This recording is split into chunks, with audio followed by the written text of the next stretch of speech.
Good morning, everybody, and welcome to A Question of Property. My name is Lucia France. This is Skipper, and I'm joined here today by our amazing panel of experts and everything that's got them through their lockdown so far. So let's start with Paul. Paul Mahoney, he is head of Nova Financial Group, best-selling author and speaker on property. Paul, who have you got with you there today? I've got my little ambassador with me. Say hello. Say hello. Hello, Frankie. She wants to get down. Okay, darling, go back to I'm mummy. glad we got that in there before we started. We've got John Howard as well, our property expert of more than 40 years. He's written 4 books on the topic, and he's there with his canine friend. Who's this, John? Yes, this is Ivy, and Ivy's my stress buster. She's in the team. She's a paid recruit. And what sort of dog is Ivy? Very well trained, just like you want them. Lovely Labradoodle, very nice indeed. Oh, I like her collar, very cute. And blue for Conservatives. Oh, God. During the election campaign, she was out canvassing with me. Was she? Yeah. Oh, bless her. She got more likes than I did. Dogs always do, don't they? Yeah. And Stefano Lucatello, who is our international property lawyer and senior partner at Kobalt Law International Property Lawyers. Stefano, you haven't got a dog there or I don't have a child to bring on, and I don't have an animal to bring on. But I do says it all, really. But I do have a key lime pie that's left. I'm sorry, that's amazing. This is what's kept me going, is cooking through the shutdown period. Oh wow. Funny enough, we noticed. Every night I've been putting recipes on my Facebook. Brilliant. I'm a member of a group which is based in Tunisia, of all places, but we all exchange recipes. So I've been doing recipes, and if you look at my Facebook, you'll see my recipes that I put on, and I'm happy to give the recipes out. The idea is that I'm going to actually produce a lockdown recipe book after all this is over. I'm collecting the recipes, and I'm photographing them every night.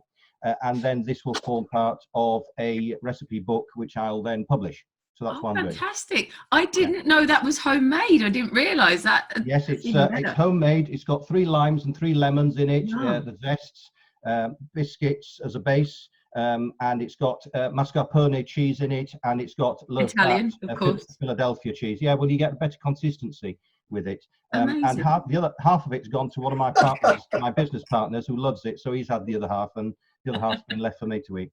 Are you going on the bake-off, Stefano? Yeah. No, I don't like bake-off. I prefer savouries, Paul. So but you've been on a show. You've been on a TV cook show, haven't you? Before, I did a pilot for a TV cook show, which hopefully will continue in Italy a year and a half ago, where I did it with one of the other property TV presenters, and we went down to Puglia and we cooked in an amazing cookery school, a chef school.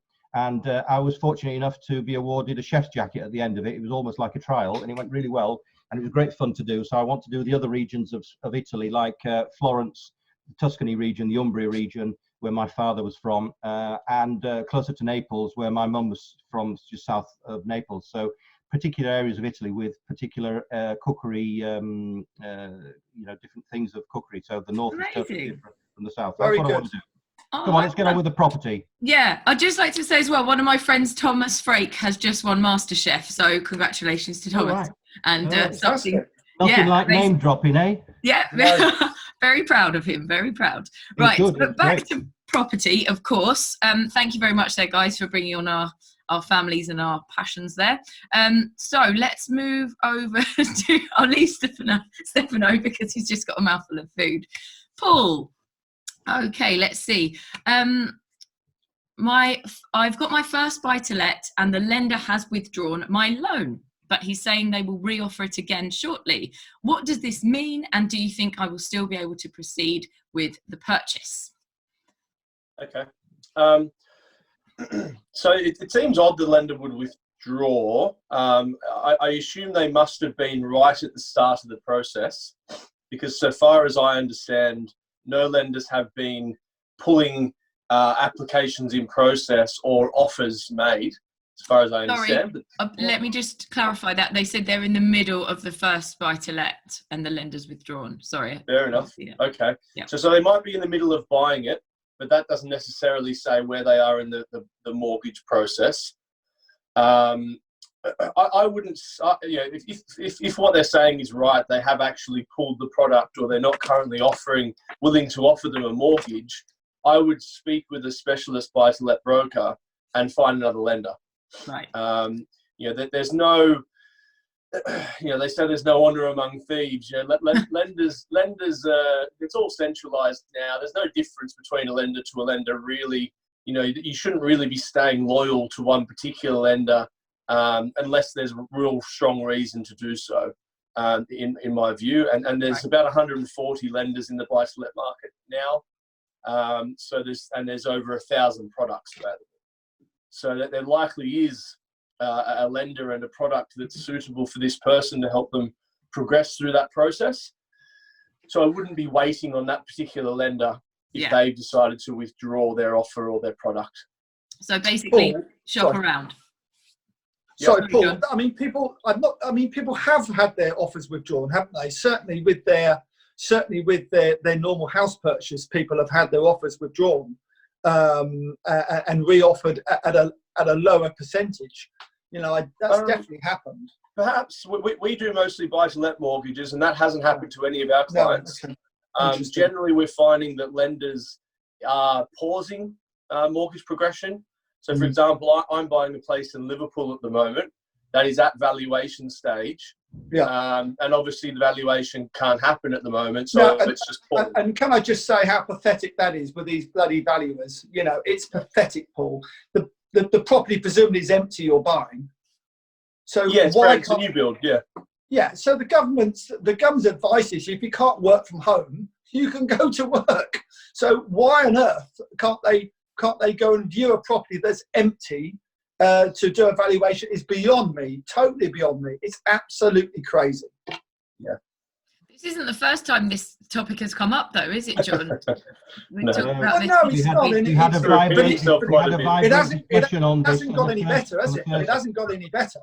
It's madness. Totally madness. You are right, John. But I suppose one thing to keep in mind also is that even if the valuer did the valuation, a lot of lenders aren't progressing applications, so they wouldn't even review it to progress it to offer stage. But Paul, all they're doing is causing a rod for their own back, because when we are back, they're going to have such a backlog. Everybody just panic. Even the building suppliers, and they're all coming back to work now, by the way, they all shut down. If you're a paint manufacturer, I've got a tenant who's a large paint distributor. They closed down. The one thing people want at the moment is to paint the houses the right time of year. They've got bags of time on their hands to do it, and they've gone and closed. No wonder they can't pay my rent. Madness. In saying that, though, I saw an article yesterday, and they were debating about reopening garden centres. I thought, what use is that to anyone? Yeah. Yeah. Well, I have to say that in Jersey, where I'm staying at the moment, they have had those open for a while. Have they? Yeah, there's all the social distancing thing in place, but I think there's some kind of loophole that's to do with the fact that people can source certain things, like if you've got pets or horses or things like that, they provide those kind of products. Open. Yeah, they can. Yeah. So, okay, thank you very much for that, Paul. Let's move then to John for the first question of today. I'll try not to be so angry. Okay, we'd like to make you smile. My plan was to sell my residential portfolio this year. Do you think I should continue with that policy in order to retire, or perhaps wait till next year? That's a great question from someone, and it's a lot of responsibility on me, isn't it, for the answer? Because it's such an important thing for them, because they want to get the cash presumably and go and listen to what our foreign solicitor investor has to say on this program or whatever. Stefano, exactly, and spend some of the money abroad. Okay, so it's all.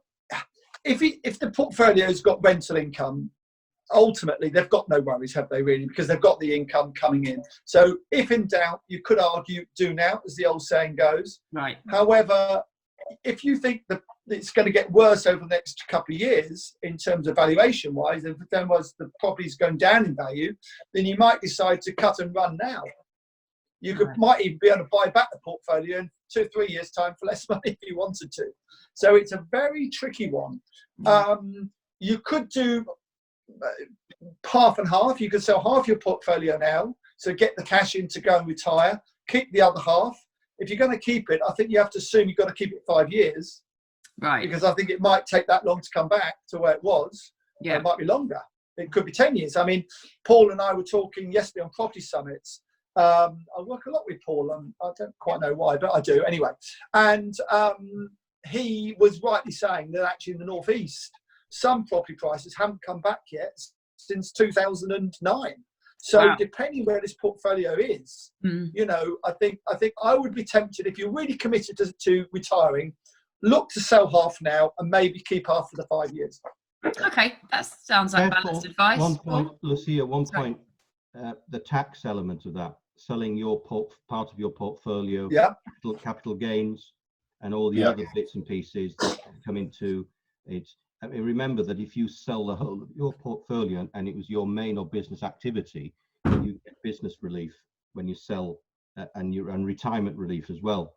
But if you're selling part of your portfolio, then you'd have to have a valuation, and it's a very complicated exercise to do, even though the rules are there. It's never clear cut. Had a client last year who sold all of his portfolio, and he was lucky because he was able to claim retirement relief because he sold it all. I've had another one that sold part of his portfolio a few years back, and it took him 4 years to wrangle with the Inland Revenue what tax to pay and what tax not to pay, because they were taking a different valuation of the whole of his portfolio. That's something to consider.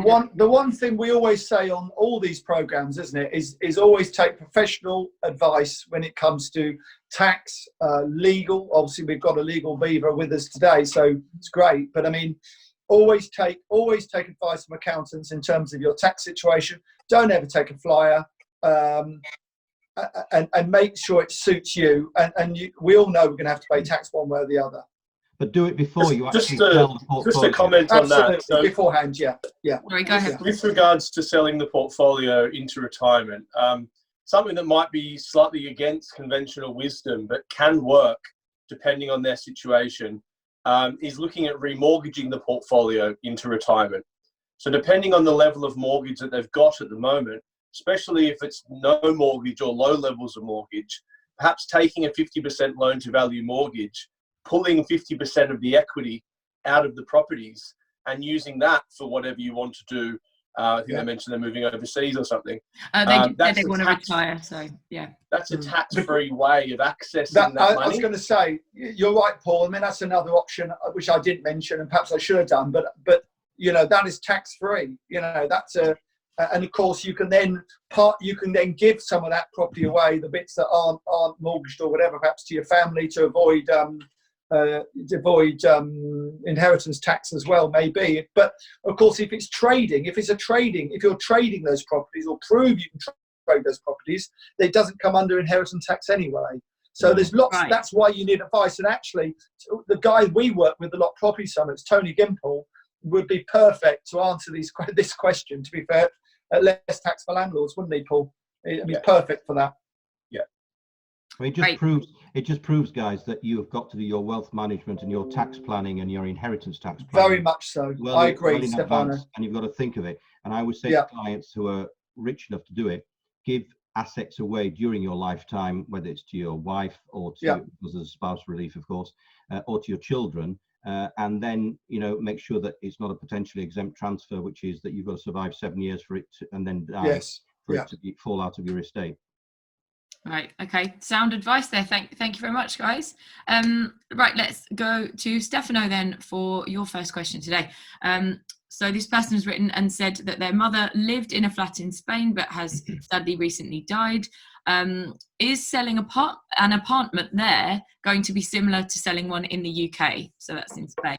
Well, the first thing to decide upon, we get quite a few of these to do every year, whichever country, many in Spain, is to decide upon is where the lady was tax resident.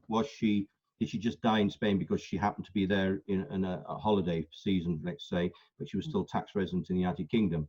But the first thing that will happen is whether she's tax resident in the United Kingdom or Spain, because she might have moved there for a lifestyle change, is that the probate or the succession in Spain, as it's called, has to be carried out. and that means winding up the estate of a deceased person, basically, and counting everything he or she has, valuing it.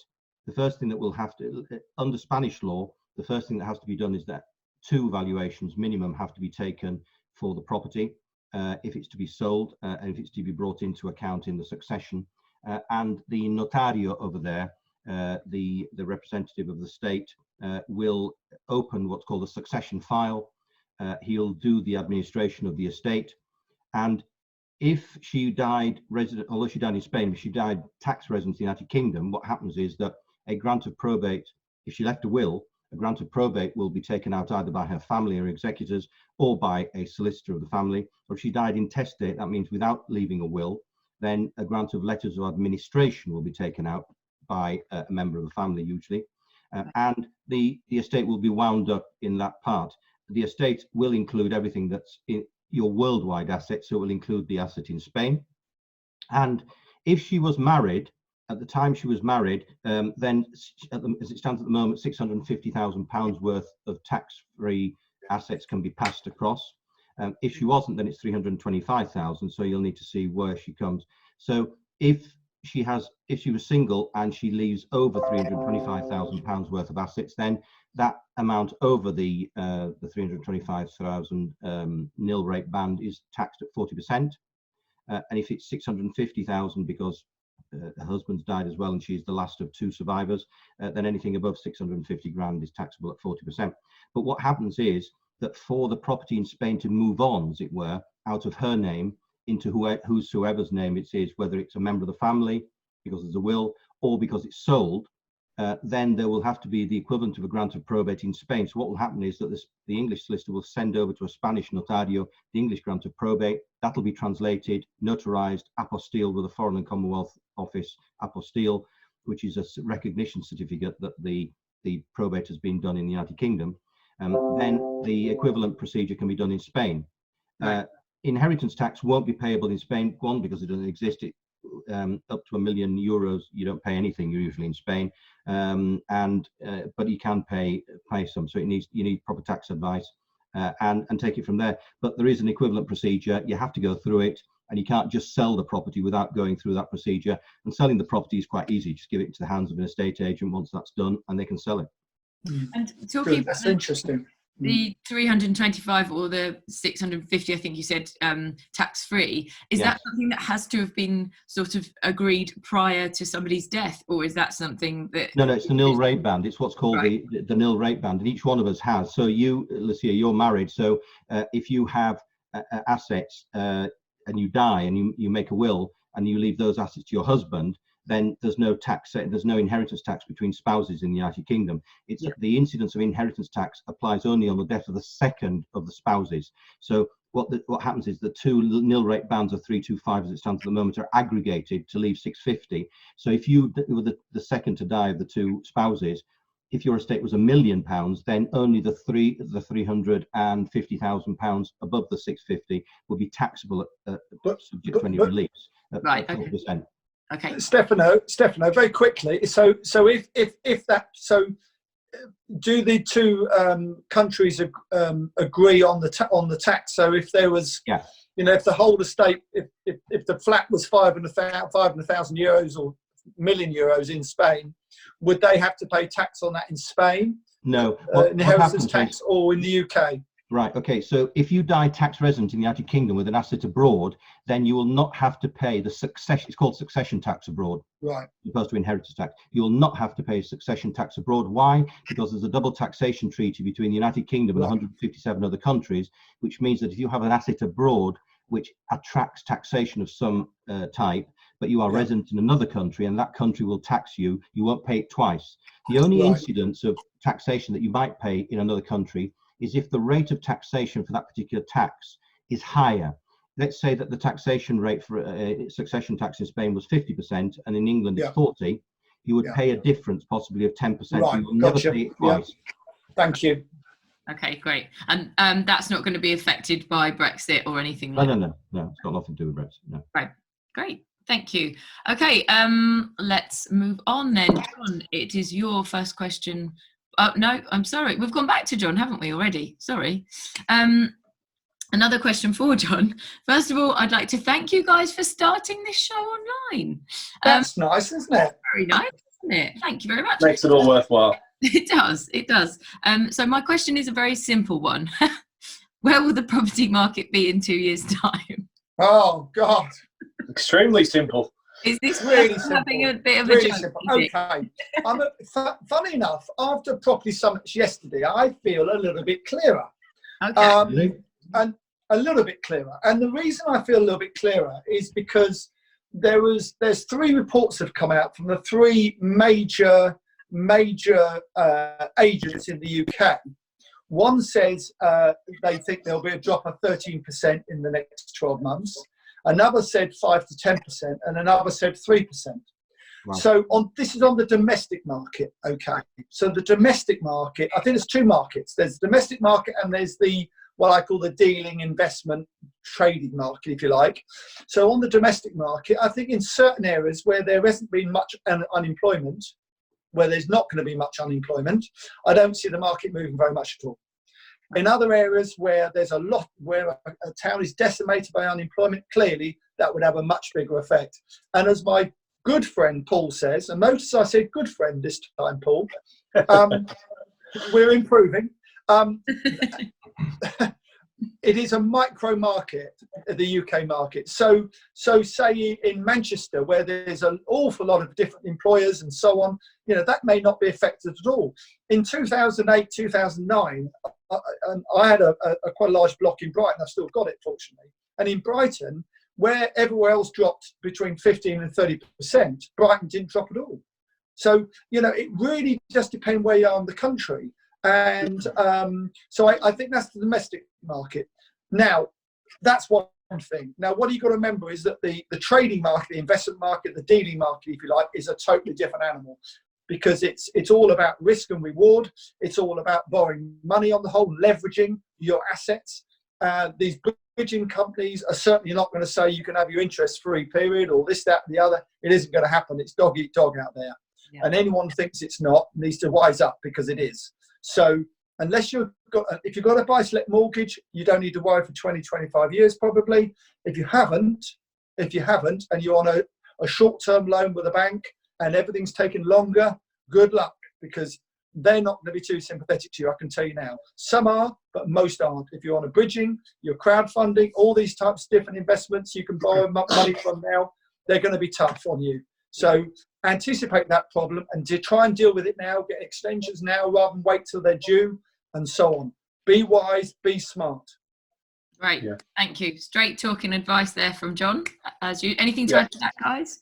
Yeah, look, I agree with a lot of what John said there. I think the only real honest answer to that question of where the market's going to be in 2 years is that we don't know, because no one knows.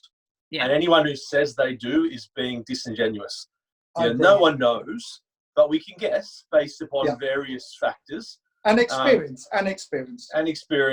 Past history and all that sort of thing. And obviously, John's had experience with recessionary periods before, so he's coming from a position of knowledge there. My guess would be that if there is any fall in the market, it will have well and truly recovered by 2 years from now. I think they talk about the L-shaped recovery, the V-shaped recovery, and the U-shaped recovery. I think we'll have a V-shaped recovery if there is any fall at all. Okay. I think interest rates will be 15% like we had in the 80s. Do you? Really? I think so. So, Stefano, I think you would take a lot from Kate Faulkner's presentation yesterday in Property Summits, because she covered a lot about inflation and whether rates would rise. She did. Yeah. And her take was it's quite unlikely that we will have high inflationary and high interest rate periods. No, I was being flippant, but I do remember as a young man, I do remember the 80s when interest rates were very, very high. Mortgage interest rates were very high, and it was incredible. It was amazing. And you were paying 15% on your mortgage, on your house mortgage at one point, and then 10% on a house mortgage was fairly average in those days. Yeah, absolutely. Yes. I remember my parents talking about that as well. So. Oh, very funny, very funny. Thank you. My grandparents were talking about that, I think. Yeah, Whoa. There we go. Okay, Paul, next question is for you. So this person lives in Scotland and they are considering to purchase buy-to-let properties in some different areas of Scotland because the properties seem really cheap. They're asking, is this a good idea going forwards? Okay. So another common question, as I said before, people generally will look in the close vicinity of where they live. I don't necessarily think that's the right approach. Investing should be unemotional and commercially minded. It should be about making money. And, you know, we have clients all over the world, the Middle East, Australia, and, you know, their investments perform just as well as the person who lives down the road from the property. But if they have to invest in Scotland, and I'd say especially so in Scotland, they want to be investing in major cities and not in cheap properties just because they're cheap. You know, there are a lot of places in Scotland and the north of England in general where you can get really cheap properties. You know, you can buy a castle in the middle of nowhere for the price of a one bed in London. But that's because no one wants to live in that castle in the middle of nowhere, and everyone wants to live in the one bed in London. So it's not about what you can get for your money. It's not about how many bricks are in the property. It's about supply and demand, and that's what determines value. So I'd say if they have to invest in Scotland, look at the likes of Edinburgh and Glasgow, as central as possible. Areas where you have a robust tenant pool and tenant demand, employment, and a broad range of industries that drive that employment, facilities, amenities, infrastructure. If you're ticking all those boxes, and there's strong reasons for people to want or need to live in your properties, then you can be pretty comfortable and confident that you'll be able to rent it, which is probably the most important thing when it comes to buy-to-let, is having a tenant, because then you're safe. Yeah, of course. Edinburgh, Paul, Edinburgh is very expensive. I have mates of mine that live up in Edinburgh, and they've got a big hairdressing salon. And it's a very expensive. It's a very expensive for good reason. You know, so that's why I would say don't go to the cheaper areas just because they're cheap. Don't be afraid to pay a bit more for a better investment in a better city. Yeah, or maybe just buy one property rather than lots in you know, the worst area. Yeah, exactly, and that's a really good point too. Actually, to see is a lot of people really try to spread their money as thin as possible. Right. You know, they're trying to buy, you know, 50 grand property, 10, 50 grand properties all over the country. Well, what I would say, Paul, you know, in Scotland you can buy a 2-bedroom flat for 18, 20 grand. Now, you know, if you can rent that flat out, and up north, up there, what they do, they give the tenant a cashback. So because they've got so much property, and what we've got to remember about, and your majority of everything Paul said is absolutely right. If you've got an area where you've got to give people a cashback to rent because there's so many other properties in there, you know, this myth of a housing shortage is only a housing shortage in certain parts of the country. You go to Scotland, there's no housing shortage in Scotland. There's not much in Wales, some parts of the north. So you've got to be careful, you know, because you could buy a property and have it empty for 6 months if you're not careful. And people down south can't understand that. They think we're crackers when we say that, but it's genuinely true. So if you want a safe investment, Paul's absolutely right. Pick areas where there's high employment, high amount of people, and so on. If you're a bit racier than that, and some people are, and you're confident that you can rent a property that you're buying for 18 grand, a 2-bedroom flat for 18, 20 grand, then fill your boots. The biggest thing you'll struggle with is capital growth, because then you might get a good yield when it's let, but you won't get you're unlikely to get a lot of capital growth. Because you're also unlikely to be able to finance those properties. In property, the first places to go down in value, in my experience, are the last ones to go up. Right, okay. Thank you very much there, John. I'm really sorry. We'll move on to Stefano's question next because we've just got under 4 minutes left. So in the past, Stefano, you considered Portugal to be the most expensive place to buy out of the other major European countries, but are some of the smaller islands in Europe cheaper than Portugal? It depends how far you consider Europe, but let's take them. I mean, you've got quite a few. You've got the Canaries, you've got Cape Verdean Islands, just both of them off the coast of the western coast of Africa.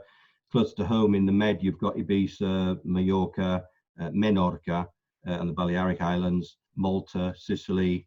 Further away, you've got Madeira, the Azores, and Cyprus. So you've got quite a few to be going at, and Malta as well, of course. So none of them is cheap. None of them is cheap at all. I mean, you'll know as well as I do, Lucia, having lived in Spain, that Mallorca, Menorca, Ibiza are not cheap places to buy in, especially Ibiza because of the young trendy sets and the DJs and the discos and whatever else. The Canaries have been traditionally a good place to buy.